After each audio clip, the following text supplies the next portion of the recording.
severe thunderstorm warning for northwestern Northampton County in northeastern North Carolina, southwestern Greensville County in southeastern Virginia, southeastern Brunswick County until 8 p.m. Eastern Daylight Time.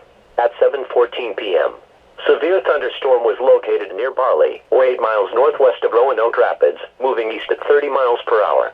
Hazard, 60 miles per hour wind gusts and quarter-size hail. Source, radar indicated.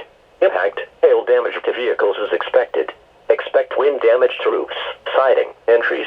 This severe thunderstorm will be near Roanoke Rapids and Gaston around 7:30 p.m. Garysburg around 7:40 p.m. Seaboard around 7:50 p.m.